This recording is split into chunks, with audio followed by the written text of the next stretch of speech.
What is the most fun or memorable part of building YouTube for you? Is there a particular story or a moment that still makes you laugh today? I still remember the first few videos that received over 1 million video views, and Nike was one of those people that uploaded one of the first videos with Ronaldinho juggling this soccer ball, right? And it took a while because they uploaded it under this username Joe B or something. It was trying to be anonymous, not to name it Nike. For us to see that video and then for us to connect it up that was Nike's marketing department, that was like for Nike's marketing department, which is usually pretty adventurous, they explore and they take, they're pretty courageous to use your service as a platform to try to do some viral marketing. That was like a big winner.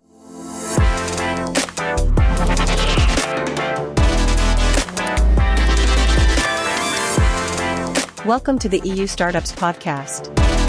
Sit back and enjoy the show hosted by Marcin Lewandowski. EU Startups Podcast is brought to you by Vanta. If you're building a SaaS business, achieving compliance with SOC 2, ISO 27001, or other in-demand frameworks can unlock major growth for your company and establish customer trust. However, this process is often time-intensive and costly. Vanta automates your compliance work, getting you audit-ready quickly and saving you up to 85% of associated costs. And Vanta scales with your business, helping you continuously monitor compliance, unify risk management, and streamline security reviews. Join 8,000 global companies like Synethsia, Flow Health, and Alica Bank that use Vanta to build trust and prove security in real time. Our audience gets a special offer of $1,000 off Vanta at vanta.com/EU startups. That's VANTA.com/EU startups. Hey everyone, this is Marcin Lewandowski and you're listening to the EU Startups Podcast. My guest today is Steve Chen, the co-founder and former chief technology officer of YouTube. Steve, welcome to the show. It's amazing to have you here. It's great to be here. Thank you for the warm welcome. Steve, so we were just chatting, off the record about what does it take and is it even possible to recreate the Silicon Valley ecosystem, the Silicon Valley culture elsewhere. Like you were talking about Asia, Taiwan, and we were talking about Poland as well. Maybe you can tell us more about it. Yeah, as we were kind of saying earlier, for the I'm based currently, I would say, based in Asia now, specifically Taiwan, and that's been the case since 2019. Of course, that wasn't the original goal. Just like moving to Silicon Valley in 1999, I didn't intend to be there for 20 years, but that's where I did first spend 20 years in Silicon Valley, going from PayPal, joining that group with the PayPal mafia, including all the folks all the startups that have come out of that, and of course the biggest for me personally was creating YouTube and then working with Google after the acquisition, Google Ventures, so on. But in 2019, after 20 years in Silicon Valley, we were just I had a family then with 2 kids, and we were remodeling our kitchen. That was it. And this was still before COVID, so it was a very different environment. It was originally thinking that we were just going to stay in Silicon Valley in the San Francisco Bay Area for the rest of our lives, right? But because we were remodeling the kitchen, we couldn't stay in the house that we were living at. And so we had to move out of the house. And just as a kind of the same kind of adventurous personality that I had in moving to Silicon Valley for the first time, I just thought it would be a great opportunity. And if you have those opportunities, you have to seize it because it may not exist again. So 100%. I said, wouldn't it be great to be able to bring the kids and the family to somewhere like Asia where they get to just be maybe this is the only time in all of our lives where we get to live in Asia. But the original goal there was, as soon as the kitchen remodel was finished, we moved back to Silicon Valley.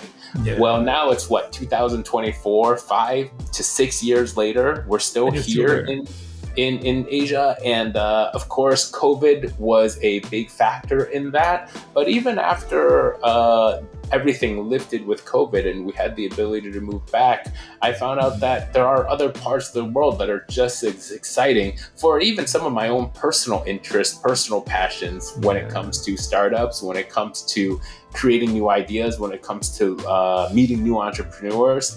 That's different in many ways from Silicon Valley, but just as exciting, And so I think that I continue to work out here. But when we were talking earlier in the conversation, there are many other parts around the world that are actually finding that they too can be the establishment, the place where the next wave of big global startups, where the seeds are going to be planted. So I think it's a very exciting period right now for the entire world when it comes to startups. Amazing. Steve, so YouTube started, getting back to YouTube, YouTube started as a dating platform. Correct me if I'm wrong.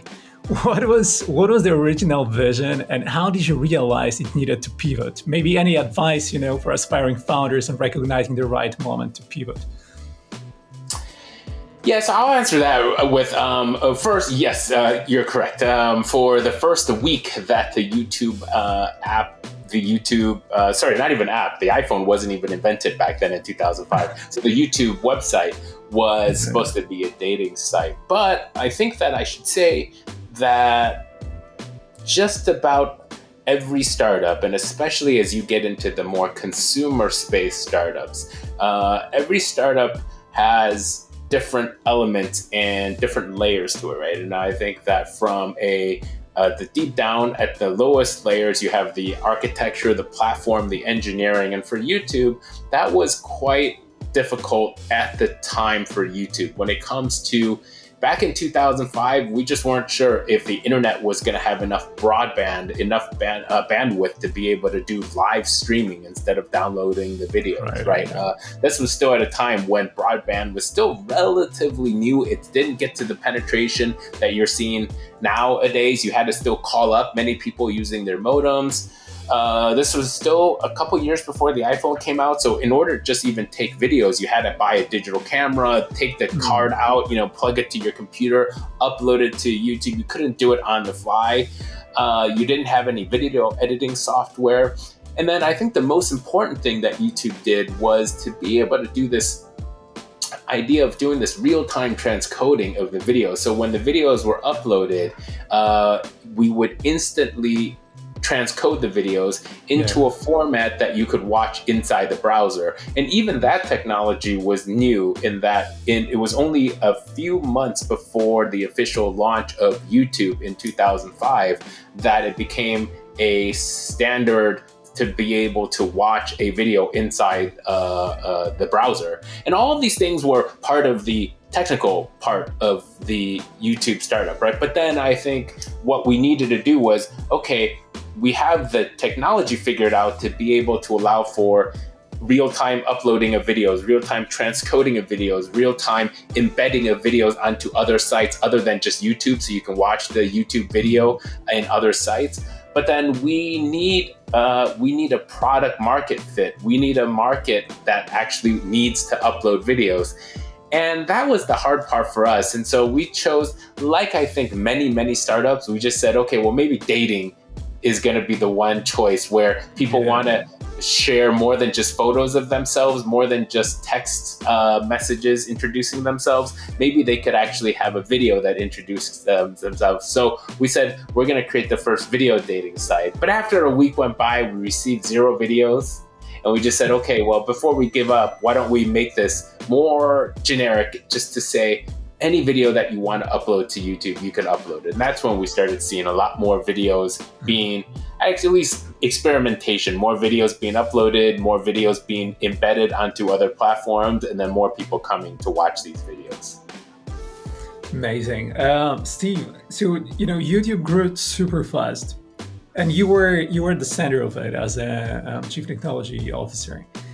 What was your biggest, oh shit moment during that growth phase, and how did you handle it? There were really two. I think that one, it was more of the problem that I was seeing wearing my chief technical officer hat, and then the other one was more seeing it from more of the co-founder of the company hat.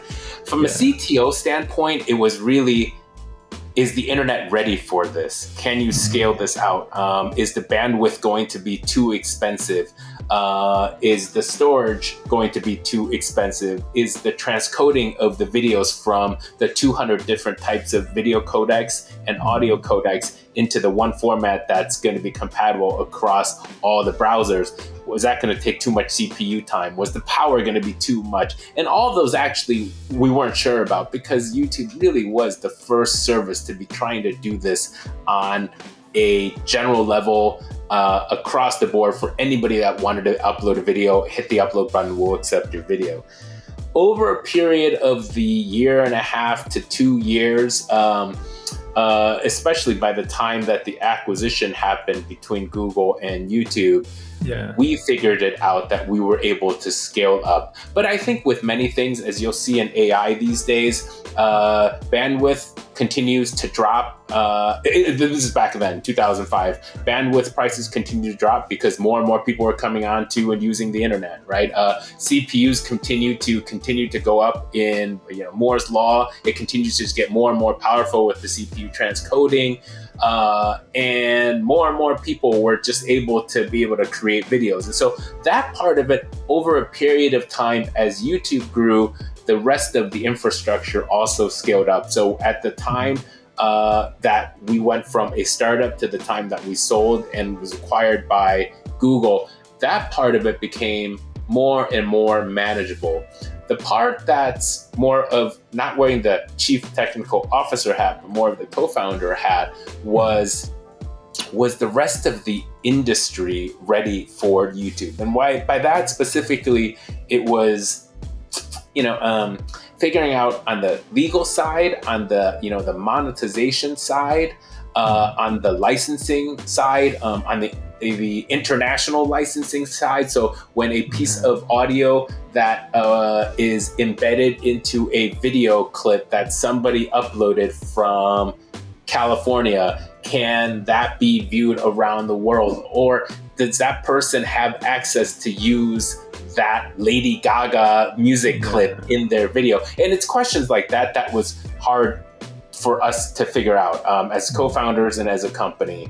And it really, I think the industry, even at that time, was just not ready. They weren't ready to see what was going to be happening to the way that media was going to be distributed 15 years, 10 years, 5 years later. So that part was the part that was not easy to solve for us when we were still an independent company.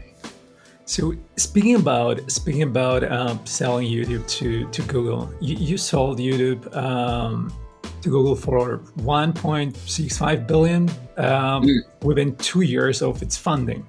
What went through your mind during the acquisition?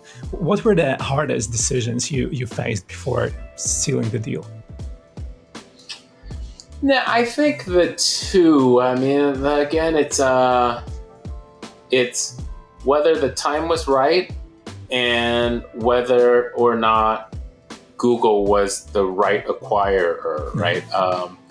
And if I were to say that hindsight is always 20/20, and you look back the 20 plus years later and you look back at whether or not that decision was the right decision at the right time, even today, I still get people kind of ridiculing me or us for making that decision, asking us, do you regret selling it for just $1.65 billion? But I think that it's important to place, yourself in that situation back in 2006, 2007, when it was still a period when monetization was not possible, right? The rev share system with the content creators, that model still didn't exist yet. Yes, YouTube was getting a lot of traffic. YouTube was getting a lot of content creators uploading content, but it still had to figure out many, many other pieces that were only figured out after the acquisition went through. And I think that in many ways, Google did a fantastic job with the way that they prioritized making sure that the content creators were happy and making sure that the viewers and the users of the site were happy before they try to monetize. And I think it's shown in the outcome is that, generally people are pretty happy with the service from content creators to the viewers. And that's a very difficult challenge for a service after 20 years, people still being happy with it. 100%. But do you ever wonder what would have happened if you didn't sell? Like, would you have handled YouTube's future differently, or? I think that in fact, many of the things, I think on the monetization side, it's definitely right. I think the revenue sharing with the content creators makes it so. And I think of it this way: is that there are within the larger ecosystem of YouTube, I think that there are three parties that are engaged in the YouTube ecosystem. Yeah. And you have the general users, the viewers of the site, and that's all of us that's watching content on YouTube. You have the content creators, and there's a huge number of them, but a huge spectrum in terms of there's the content creators that are just creating content once they get it versus the content creators that are spending 100% of the time, plus they have a whole team that's helping them doing editing and everything, creating this content. And you need to make sure that they can do this and they can still pay and they can make it's worth their time and their commitment and their energy to be able to do this. But then you also have the advertisers and the marketers that are willing to put in and buy ads to be placed onto these YouTube videos for the watchers. And I think one of the biggest challenges is making all three of these parties happy at the same time. And I think that by creating this rev share system, you create a bridge with the content creators. The most important element, I would say, the people that have the creativity, the imagination to create this content, they're the bridge between they create the content that the viewers want to watch, and then they create the content that the advertisers want to buy ads for. And they're the bridge together, but they can also be benefiting from it because they need the viewers to be able to generate the revenue that the ads are pulling in. So I think they pull everybody in, and it's only with them that makes it a win-win-win for all the parties that are engaged. 100%. And speaking about the users, so YouTube put a spotlight on user-generated content. What was the most unexpected consequence, good or bad, of putting so much power in the hands of creators? So what do you mean? As in the consequences of user-generated outcome? Yeah. That before, YouTube was kind of the first platform where people could create their own content and express themselves and put it out there, and everyone in the world could watch it. What surprised you the most about, because people couldn't do that previously? What surprised you the most, or maybe what was the coolest outcome that you've seen on the out of it? I think that's a great question, and I think the answer to that is still being defined now, right? Because I still think that a good example would be even my own kids, where their app that they use to get their content, to watch the content that the rest of their friends and classmates watch, they use YouTube. And that means that by using YouTube, they're not, for example, watching TV, or they're not going to the movie theater to watch movies, and they're getting their content from YouTube, and there's only 24 hours in the day. There are 7 days in a week. It's a fixed amount of time. And so if at the benefit of, say, a service like YouTube getting this many more eyeballs, these eyeballs had to have been removed from something else 15 years ago, 20 years ago, before YouTube was this popular. And I think that we're going to continue to see how, say, the next set of music labels and music artists are going to be found. A lot of them are starting now on YouTube and getting discovered on YouTube, right? We're going to start seeing that, is there going to be as much budget that's going to be placed in the hands of Hollywood and movies rather than putting it more in the hands of the content creators on YouTube. And so I think that we're still seeing the consequences of how that's going to all play out, because it's such a radical shift that's happened in such a short amount of time, in less than really 5-10 years before this monetization came about. But there's so much money that's going now into YouTube. But I do wonder what the larger impact is going to be in the all the other content creation forms that were there and available before YouTube came about. Yeah, true. And Steve, with short form content like TikTok and Reels exploding, you actually mentioned this now, so I want to ask, what do you think is the future of long form video? I mean, I think that it's to me, a video is not just a video, it's just not a video. I mean, I think that there's different types of, just because the format is a video doesn't mean that it's the same across the board. Just like photos could be used to be showing, documenting something, to capture a moment, but then it could be used for a selfie, or for a memory. I think for video, same thing. I think that definitely in the form of short form content, I think it's more the check boxes are in the area of, look, I have 5, 10, 15 minutes of free time and I don't have that much time to really get into something. I have time to be able to watch maybe a few of these short form pieces of form content, and it's very quick to swipe through.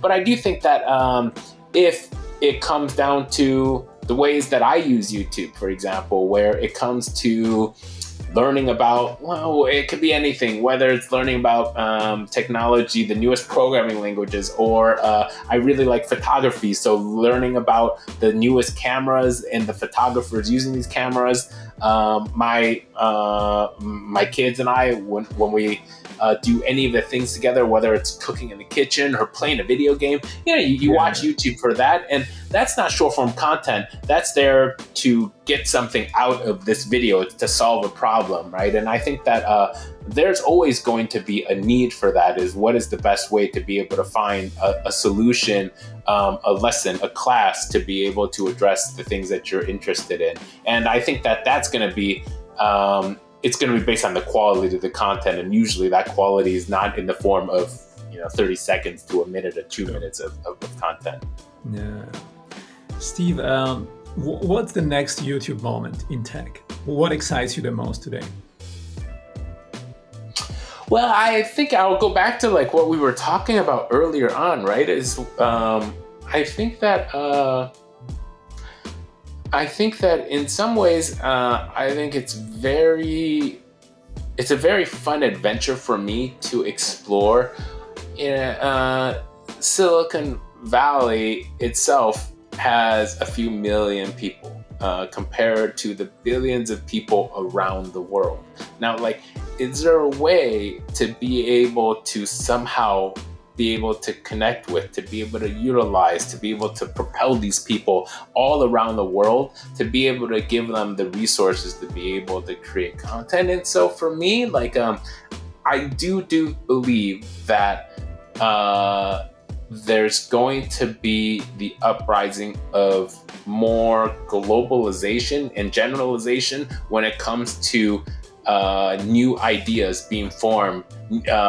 There's still going to be a lot of innovation, a lot of startups, but it's not going to be all coming from the San Francisco Bay Area anymore.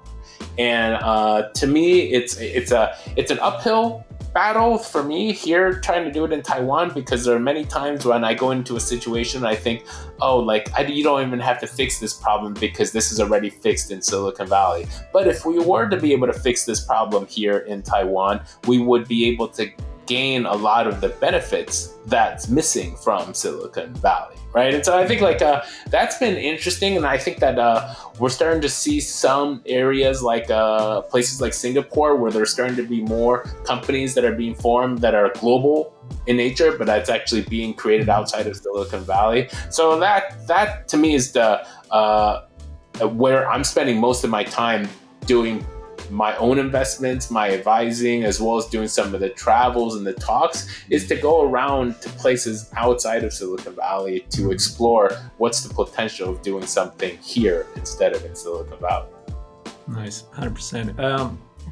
Steve, so speaking about replicating these cultures and creating great ecosystems, a lot of it has to do with educating young entrepreneurs or aspiring founders.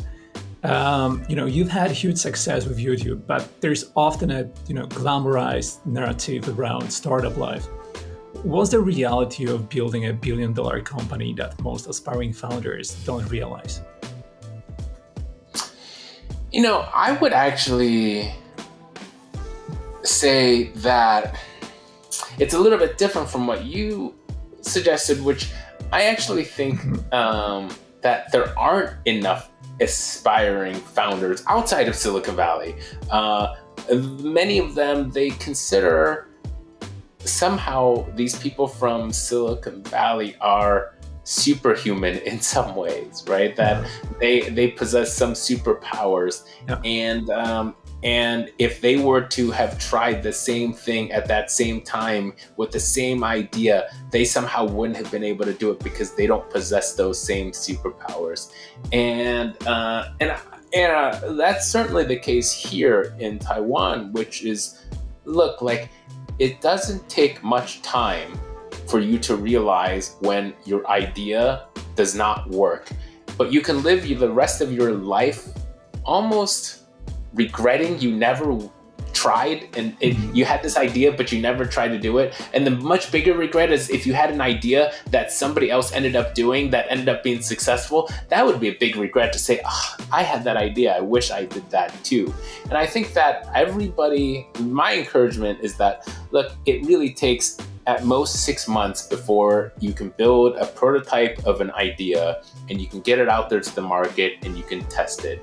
And those 6 months, it's going to be a lot of work, but it's going to be filled with memories, unique memories that you can't get working for just a much larger company. And it's going to be just, whether or not that idea works or not, it's going to be just a great experience that can't be replicated in any other way.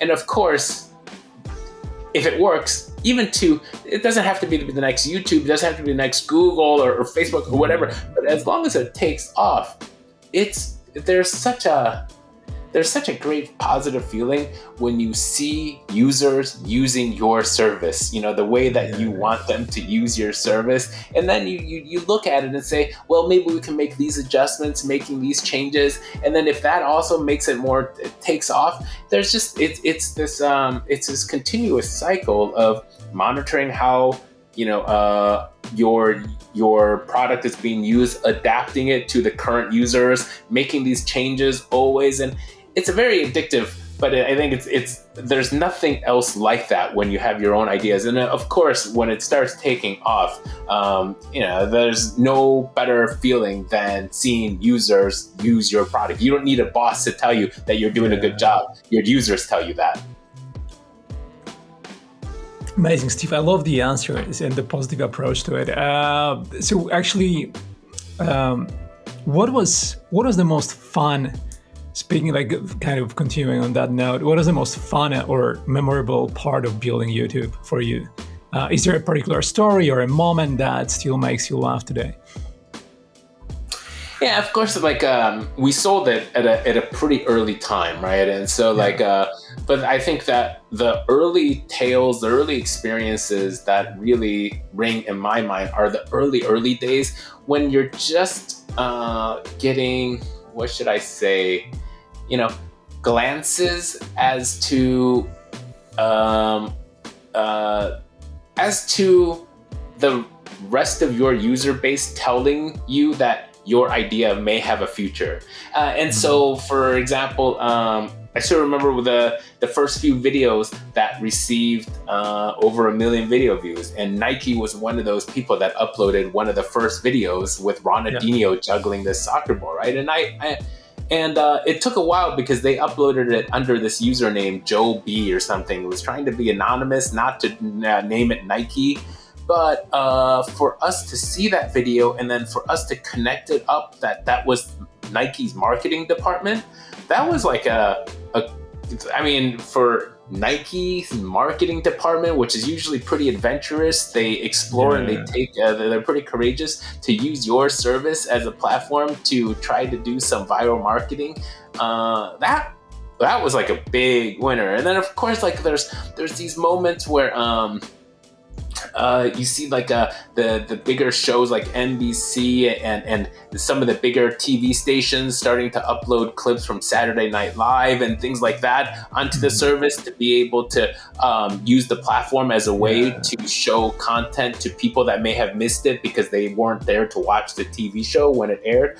I think, the instances like that, I think when I saw, like, there was one time when I was watching the news and the news was using a YouTube video because that was the only. It was a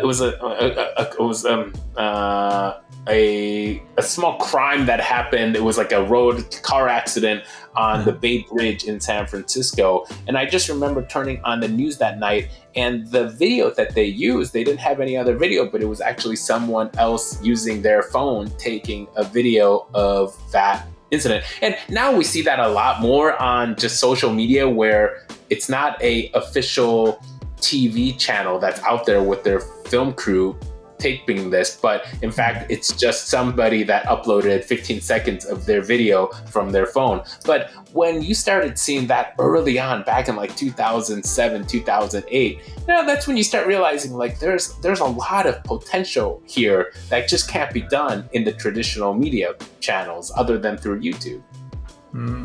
Steve, looking back, fresh out of PayPal, what advice would you give to your younger self? I think that's an unfair question, because I think that I consider myself to be just so lucky to have that experience of PayPal and learning what I learned through PayPal and then doing YouTube. I mean, the advice to my younger self is just, you're a lucky guy and you get to go work at PayPal and you get to start YouTube. Don't do anything different. But I think that I consider myself to be very fortunate at the age of 2021 to move to Silicon Valley, learning all the things through a successful startup, going through that .com crash, working with so many of these prominent folks that have created all the companies thereafter from PayPal, and then going and creating YouTube myself. It's an amazing time to build, huh? So many great companies out of there. Steve, so you already told me a bit about what's next for Steve Chen. I know that you're coming to Europe soon to attend Valencia Digital Summit, like one of Southern Europe's leading international tech events. What do you expect to see from Europe, or maybe in particular from the Spanish tech community? Well, I think it's really interesting because it's but now being out here in Asia a bit, certainly see that and I think it's important to be able to see that an area has the entrepreneurs, the talent, the individual engineers, individual graphics, individual UI UX, people that can create this create and build out ideas, and then you have investors, right? VCs or angel investors. I think all three of those groups need to be in place in order for a company to really be able to even form past the Series A phase to really start growing out. But I think it's also interesting geographically, and then the sort of the history of the area. I think that certainly in Asia, being in Taiwan has been an interesting area. But then one of the challenges that we face in Taiwan is that most of the people on this island of 23 million people are not connected with the rest of the world, in that it's very isolated in many of the ways when it comes to commercial products, when it comes to knowing what life is like outside of Taiwan. And so when I, for example, built YouTube, it was just building something that I would use myself. But it happens to be also something that myself includes the rest of the US and in some ways the rest of the world. In Taiwan, it's been different because you often have to tell many of the entrepreneurs here, look, this product may be used in Taiwan, but this will not be used in the US. But they don't know that. It's not their fault. It's just that they've never lived in the US. And so when the actual entrepreneurs are not the end users themselves, it becomes a bit of a problem. I think that it'll be interesting to see because I think that in many ways in Spain and Europe, it's going to be in the core center of what the rest of the world when it comes to adopting new products and new ideas and new ways of life. And so I think that in that aspect, it has a advantage that you just can't buy overnight. That comes with being in Spain. So I think that'll be very interesting to see. But I think for me personally, it's just to be able to just get some of that energy, that vibe that you get when there's a group of people that are trying to when you get people in the room that's all focused on creating something, that are excited about the next wave of technology and next wave of new products and what products can do, that's always exciting. So I'm definitely looking forward to that. Amazing. Steve, thanks so much for the time. It's been amazing to have you on the show. I think the audience is going to love it. Steve, I hope to see you soon in Spain. And thanks again, and I wish you all the best. Thank you so much. Thanks for making this time work.